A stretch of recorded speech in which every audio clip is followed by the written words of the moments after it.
Hello again and welcome. My name is Tom Nelson. This is a continuation of the homeostasis video series, and this is part 11. It's how the hypothalamus manages glucose. Everything that you eat is converted into glucose, mostly. There's also vitamins, minerals, amino acids, fats, water, and other particles. But nearly everything you digest, especially carbohydrates and some proteins, is going to be converted into glucose, and it's going to be absorbed into a special blood vessel called the hepatic vessel that leads directly to the liver, nowhere else. Glucose and insulin are very toxic substances, and they will cause massive amounts of damage if they're left in the bloodstream in high concentrations for a long period of time. So Mother Nature designed your body to maintain between 4 and 5 grams of glucose in the bloodstream between meals, and that 4 to 5 grams is going to raise your blood sugar from 0 to 80 milligrams per deciliter. So 4 grams will be your minimum set point, because your set points are 80 to 100, and 1 more gram of glucose will raise it to 100, the high side of that set point. So the body had to be designed to allow short-term increases after a meal, yet limit and maintain the blood sugar between meals, between that 4 and 5 grams of glucose in the bloodstream at any given time.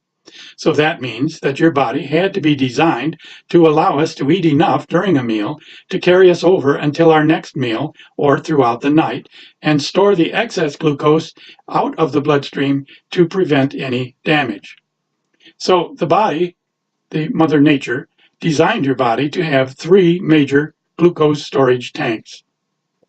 Your liver is the primary glucose storage tank. Your skeletal muscles are the secondary storage tank. And the adipose fat cells in your belly area are the third and unlimited capacity storage tank. So liver processes what it's eaten, everything. It stores some of the glucose in a very compact form called glycogen. As the glucose is brought into the cells, enzymes act on that glucose and convert it into a very compact form of glucose called glycogen. And then after it has removed all the pathogens and bacteria and so forth, the liver will release the balance into your general bloodstream. So the skeletal muscles then will take up and store, again, as glycogen, same thing.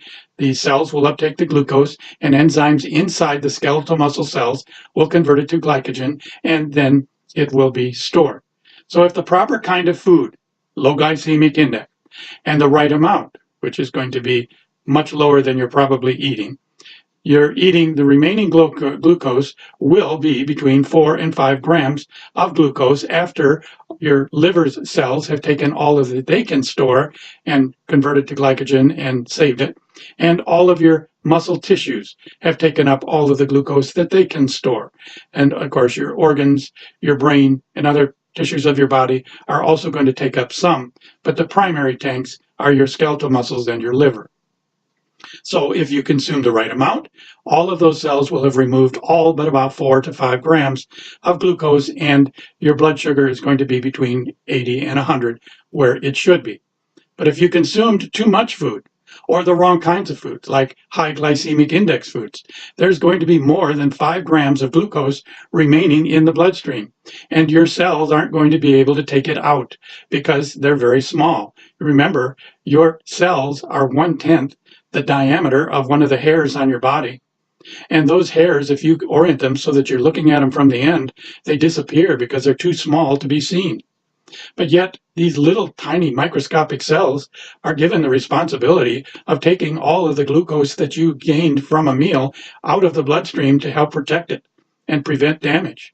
So again, if you've eaten too much, you're going to have more than 5 grams of glucose in the bloodstream. There's going to be a higher blood sugar remaining with nowhere for it to go as far as the cells are concerned.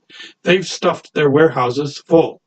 So your body is going to be forced to remove it through other means in order to prevent damage. So your body first is going to produce more insulin, because that's the only response the little guy in your control room has at his disposal. So he's going to signal the pancreas to produce massive amounts of insulin and release it into the bloodstream, hopefully trying to get the cells to uptake even more of that glucose, which they cannot. So the excess glucose along with the liver, is going to convert all of the excess glucose, that above 5 grams. It's going to convert it into triglycerides and put it into the bloodstream. And then the insulin is going to force those triglycerides into storage in those adipose and visceral fat cells around the center of your body. So those are what's going to produce fat buildup. So your body continues to function between the meals. It never shuts down. That means that glucose is constantly being burned in every single one of those 37 trillion cells in your body, not just to keep your energy levels up enough to support your activity, but to replace the heat that is lost as it's dissipated into the air. So they're going to be burning fuel 24 hours a day, even when you're sleeping.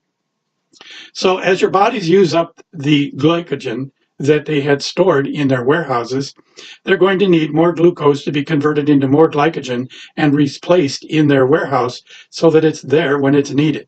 So City Hall is going to instruct your insulin receptors to capture and pass through one molecule of insulin, and that insulin is going to open a gate and allow an additional molecule, one molecule of glucose to enter. So that's going to cause the glucose level in the bloodstream to drop. So as the glucose level drops from 5 grams to 4, that's getting to the lower end of that set point chart. So the brain will receive a message, and it will signal the release of glucagon, which is a hormone. And that glucagon is going to travel to the liver, and it's going to cause the release of just enough glucose. That glycogen is going to be converted back into glucose by specialized enzymes and then put back into the bloodstream, hopefully just enough to keep the blood sugar between 80 and 100. So the liver is the only organ that's capable of converting that stored glycogen back into glucose and release it into the bloodstream. So the muscle cells can only burn the glycogen that is stored. They can only use up what they have internally. They cannot put it back in the bloodstream. So the muscle cells will burn the stored glycogen. They draw more glucose from the bloodstream and just to replace what was used. And then the glycogen levels will become lower, and the brain will be signaled to initiate food cravings and hunger to replenish those glycogen levels when the levels get to be too close to the low side of the fuel gauge. Normally your cells will not burn more than about 60% of the stored glycogen in order to preserve you in a fight or flight situation. So you will be stimulated to eat, you will eat, and more glucose will be produced, and the process is going to continue and recycle again and again. So now go to Homeostasis Part 12, how the hypothalamus manages your weight. Thank you for watching this, and please pay it forward.